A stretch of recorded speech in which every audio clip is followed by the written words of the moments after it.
feel like the respiratory viral panels have been lighting up like Christmas trees. Christmas trees, but not in a good way. You have flu and RSV and rhino-enero and paraflu and COVID. Oh, no. It's like Oprah, but less good things. Yeah, instead of a car, you get sick.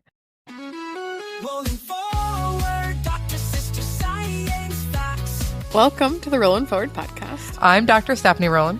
And I'm Dr. Alicia Rolin. I'm a psychiatrist. And I'm a pediatrician. We're sisters, doctors. We believe in science and facts. How does the song go? Doctor, sister, science. Facts. Doctor, sister, science, facts. And this week, we decided to do a winter health check-in. Let's talk about what's actually happening with flu, RSV, and COVID right now, especially this new, what are they calling it? It's the subclade K. That's right. And if your group chat is full of everyone is sick text again, you are not imagining it. Alicia was just working last night and got to see this firsthand, but we have flu, RSV, COVID, the regular cold viruses. They're just bouncing around. And like you said, this year, there's this new flu branch, the H3N2 subclade K, and that's been getting a lot of headlines. So today we're going to walk through 4 big questions. What is going on with flu right now, especially this new subclade K thing that you might have been hearing about? What's happening with RSV? And what's new for infants? Where does COVID fit in all of this? And then what is a realistic winter game plan for families that doesn't involve living in a bubble? Although at this point, I'm ready for the bubble. So let's get started. Let's do it. Doctor, sister, science, facts. Okay. So let's zoom out. As of very late November 2025, the CDC estimates in the US this year, we've had at least 650,000 people that have been sick with flu. That's huge. 650,000? It's ginormous. I was definitely one of those. Oh. Over 7,000 hospitalizations and about 300 deaths from influenza. So far, good news. Good news. I'll take good news. No pediatric flu deaths have been reported so far, according to the CDC. And if you remember last season, kids were very much in the middle of things, with the CDC data showing that children ages 0 to 4 and 5 to 17 had the highest emergency department visit rates for flu. It was way higher than for adults. Yes, I vividly remember that. Do you remember it? I was very busy. Very, very busy. And so that's the flu. Let's flip for a moment to RSV. What's going on with RSV? What are you seeing right now, Alicia? So RSV is respiratory syncytial virus. It remains one of the leading causes of hospitalizations among U.S. infants, causing an estimated 50 to 80,000 hospitalizations and about 100 to 300 deaths every year in children under 5. Wow. Recent real-time hospitalization data shows that while other respiratory virus hospitalizations kind of dipped in October, RSV-associated hospitalization in kids under 5 have been rising for the second month in a row, which is really classic early season RSV behavior. Like, we are in the midst of RSV season. Winter is here. Flu is here. RSV is here. And all the kids are sick. So, I'm like, feel a sneeze coming on just as you talk about that. So, flu's ramping up, RSV's ramping up, and let's not forget COVID. It hasn't vanished.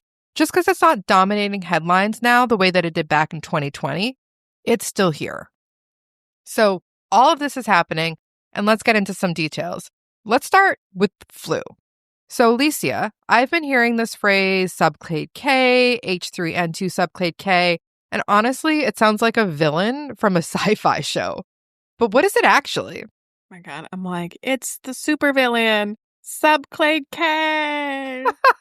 It really does. I can already see the cape. He's here to make your nose stuffy. And that you feel terrible. Actually, flu makes you feel so terrible.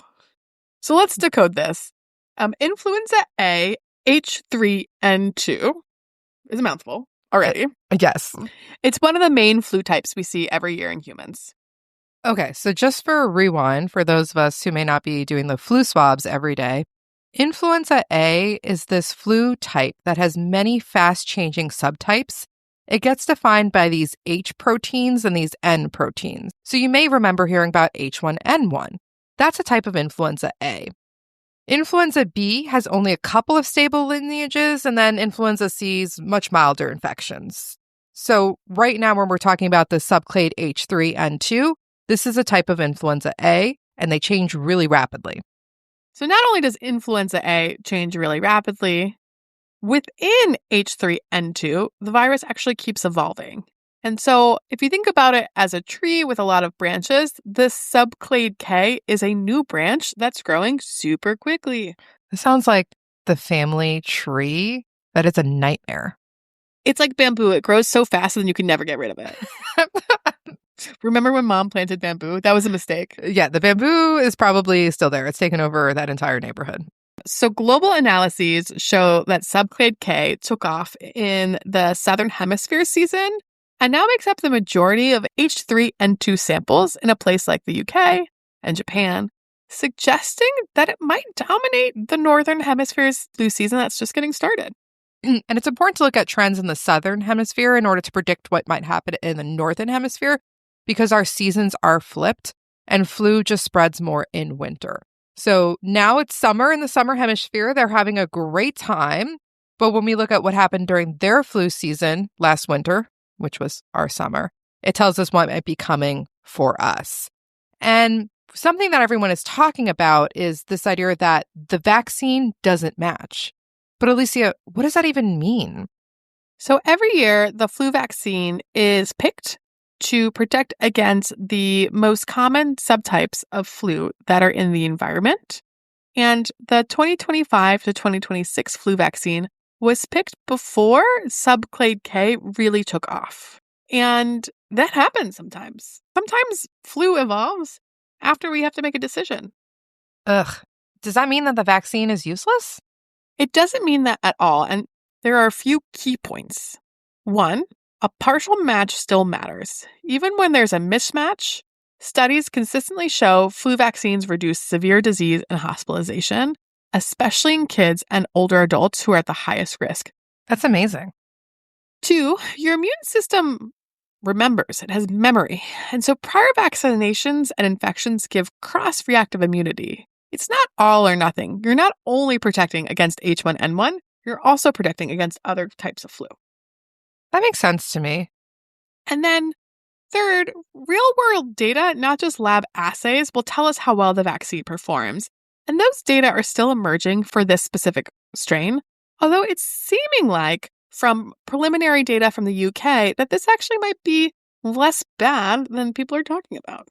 So hold up, BRB, let me go text all my family members and just make sure that they're getting the flu shot if they haven't yet. I think especially when there's a mismatch, it's even more important because people are going to get real sick and you want any level of protection. Because I did hear some news reports that maybe this was hitting kids a little harder. So international early reports suggest that subclade K may possibly be linked to more severe symptoms in older adults and children. But again, the data is limited and it's still being analyzed. We're early in this flu season. It's easier to report back after flu season is over what actually happened. That makes sense to me. And I think it also makes sense to think about vaccinations for those highest risk flu groups. Every flu season, we see kids under 5, adults over 65, pregnant people, and people with chronic medical conditions being at the highest risk of complications from the flu. And those chronic medical conditions include things that are not necessarily related to lungs. So yes, asthma and COPD increases your risk, but so does sickle cell disease and congenital heart disease. So it sounds like for our family members and also our listeners, although it's late in the season, it's not too late to get a flu shot this year. Definitely not too late. I would recommend rushing out to your pharmacy, getting a flu shot before you get the flu. The CDC still recommends that everyone 6 months and older get a flu shot, and more than 120 million doses have already gone out this year. And like you said, even when it's a less than perfect match, getting vaccinated will lower the chance that your family member ends up in the ER or the hospital. It also helps protect newborns, grandparents, other people in the household that are at higher risk. And very importantly, it actually makes antivirals like Tamiflu work better when you do get sick because you start from a better, stronger baseline. I didn't know that about Tamiflu. That's really interesting. So it sounds like, sure, maybe it's not perfect, especially with the subclade K, but still very much worth it. Especially for kids. So that's flu in a short nutshell. Let's talk about RSV, because that's a virus that really scares parents of babies. So RSV is respiratory syncytial virus. It's, in you or me, in older kids, it often just presents as a common cold. Are we older kids? You and me, or older kids. Okay, I was like, I'll take an older kid over an adult right now. But in infants and young children, it's a leading cause of hospitalization. As we said earlier, nearly 100,000 hospitalizations and 100 to 300 deaths occur each year in U.S. children under 5. What's really exciting is some big changes the last couple of years that we have a few ways now to protect infants. So we've got a maternal RSV vaccine that can be given late in pregnancy, and that will give protection to the fetus. There's a monoclonal antibody that can be given to infants, babies, during their first season, and it provides protection. And it can even be given to a small group of high-risk toddlers who are entering their second season if they need more protection. And we've talked about this in a prior episode looking at Health and Human Services because these have been wonderful public health programs that have come out of the NIH and HHS's research programs. I think we've also talked about it during ACIP. The Advisory Committee on Immunization Practices has looked at these under some more scrutiny. But currently, the recommendations from CDC and ACIP, they recommend for pregnant people a single dose of the maternal RSV vaccine. This is also known as the Pfizer Abrysvo. I feel like there are some vowels missing in that word. I feel like this is a game at the end of like, who can say these right? Abrysvo. It's a breezvo. I clearly don't have a TV to watch all the commercials. We need more commercials. More commercials. The point is that this is a single dose recommended between 32 and 36 weeks of pregnancy, usually between September and January, and that will protect the baby during the first RSV season. Though for infants under 8 months who are entering their first RSV season, if their birthing parent didn't get the RSV vaccine in late pregnancy, they can then get 1 dose of an RSV monoclonal antibody. I'm not going to try to say these, but ideally it's given in early fall, before RSV season starts, or at birth if they're born during the season. Influenza. That's the brand name.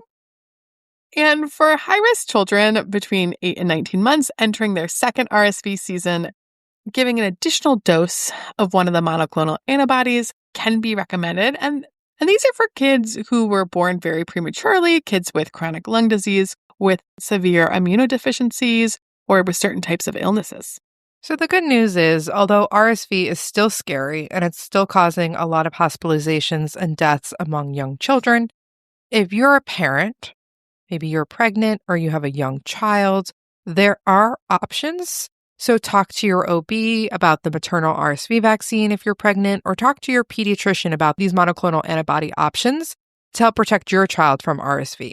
It really has been such a game changer. It's been really effective in reducing potentially severe RSV, but it's a little bit more complicated than just giving one shot. The exact product and timing just depends on the pregnancy timing, the baby's age, and their risk factors. So it's a great thing to go to your pediatrician or your family's doctor about and get the specific recommendations for your case, but just know that there are options, and that's awesome. So that takes us through where flu is right now. That takes us through RSV, and we can't talk about these winter viruses, Alicia, without at least mentioning COVID. Where are we now? So COVID, still here. Still here. Still here. It's shifted a little bit from everything everywhere to being one of many winter respiratory viruses that we're seeing, but it can still cause very severe disease, especially in older adults, people with chronic conditions, and kids with high-risk conditions. And for the 2025-2026 COVID vaccine, the CDC is recommending a COVID-19 vaccine for people who are 6 months and older.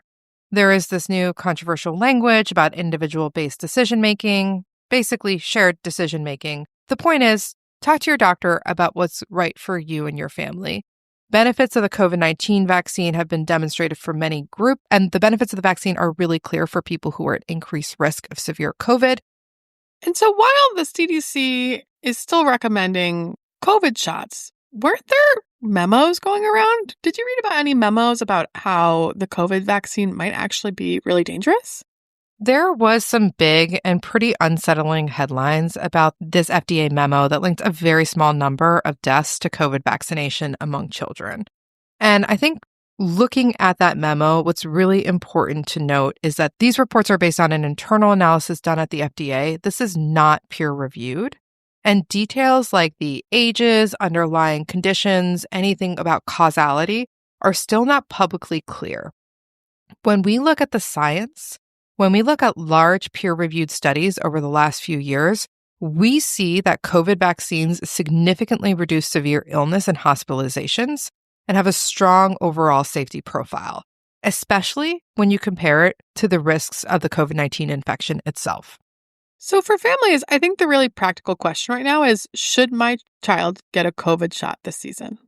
And the science-based answer right now is that for kids with high-risk conditions, major pediatric groups still see a net benefit in vaccinations. And for healthy kids, this risk-benefit balance may be more nuanced than earlier in the pandemic. And we recommend talking with your pediatrician, your family doctor, about what's right for your family, especially if there are any high-risk family members in your home. And because we know that vaccine policy is more politicized than ever, just roll back and see, many of our prior episodes. It's true. We'll just keep coming back to the same principles. Look for peer-reviewed data and major medical society statements. Be skeptical of anything that has a zero risk or all risk narrative. Reality has a lot more gray. And remember that when you're making decisions for your family, absolute risk levels and your child's specific health matters more than slogans. All right. So with that, we've done a run through flu right now, RSV right now, COVID right now.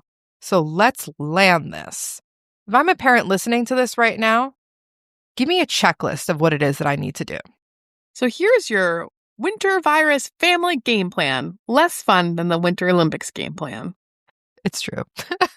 1, consider the big 3 vaccines. Flu, for most kids and adults, the answer is still yes, get it, even though it is later in the season. RSV, we think about this especially with babies. If you're pregnant or you have a young infant or a toddler with chronic conditions, there are some really good options out there for increased protections. Talk to your doctor. And for COVID, talk to your doctor. It's still highly recommended for high-risk kids, for adults, and for others, this is now a little bit more of a judgment call. It's not a blanket mandate the way that it used to be, but it's still worth talking to your physician about deciding what is the best plan for you and your family. So that's number 1, the 3 big vaccines. Number 2, we want to think about improving air and timing, not just hand sanitizer. So what this means is that if you're in a closed space, think about improving the flow of air. Is that cracking a window? Is that having an air filter, a HEPA filter? And timing of meetups, if someone's not feeling well, just delay. I know it could be disappointing when you've been looking forward to something, but it's better to wait a few days or a week until everyone is well than pushing that gathering forward and now everyone's going to be sick. It's why a lot of Uber drivers still crack windows. And HEPA filters, which are effective against COVID, are surprisingly affordable. I was surprised when I bought my first HEPA filter that it wasn't like thousands of dollars for your household. We have them set up in every room, and in larger rooms, we have a few of them. So it's something that you can think about. So we've got the vaccines, we've got thinking about airflow, timing of gatherings. What else can families do? Stay home when you are sick. This is so key. Even during the holidays? Even during the holidays. A lot of spread happens because everyone feels the pressure to push through holidays. You want to see the people visiting. You want to hang out with your friends. Who wants to have their few days off from work lying in bed? You want to take advantage of the activities. You get to spread love and germs. Instead, give yourself permission to bow out and understand that that is protecting the people that you love. And then you can catch up on the new season of Vanderpump Rules. Is there a new season of Vanderpump Rules? I've been hearing people talk about it. So I feel like there is a new season of Vanderpump Rules, and this is your time to get caught up. And then lastly, pay attention to your mental health. Mental health matters too. Because viruses don't just hit your lungs. When you are ill, your sleep is disrupted and your routines are disrupted, which can worsen anxiety and mood, especially for kids who already struggle. So this is a good time before the holidays get all the way underway to make a plan for backup childcare if someone is sick. Thinking about what's a low-key sick day routine that you might want to do so kids don't feel like they're doom scrolling or isolated all day. And then check in with people emotionally after they've recovered, because it can be really rough to go through these illnesses. It's not only hard when your kid is sick. I can't imagine myself being sick while also taking care of children that are sick. I like to pick up art kits in advance. You know, they've got those little $5 or $10 prepackaged art kits from Target or Michael's or wherever, which has age-appropriate activities to do. And I like to pick those up when I'm feeling well. So I've got them in the closet in case I'm sick and my child needs to be entertained. And so that's our episode for today. Flu, COVID, RSV, winter is here.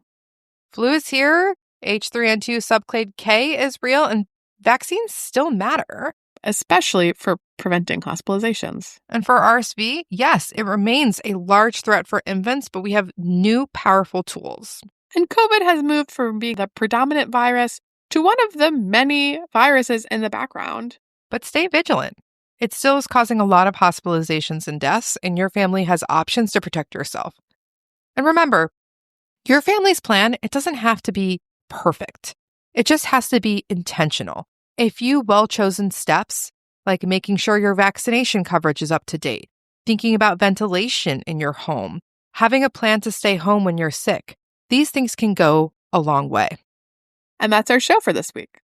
Rolling forward, Dr. Sister Science Facts. Thank you for tuning in. This is the Rolling Forward podcast, and I'm Dr. Stephanie Rolin. I'm Dr. Alicia Rolin. Leave us a 5-star review, share this with a friend, send us a message at rolin_show@gmail.com. Thank you for listening. Stock up on supplies and take care. Rolling forward, Dr. Sister Science Facts. Oh, that makes sense. My brain is not working. I was like, parents of babies. What is a parent of a baby? Okay. No, that's me. That's me. You were fine. You were fine. I just was staring at that. I was like, I don't. It's a baby parent. A baby who's a parent or a parent who has a baby. Who knows? Either is reasonable at this point.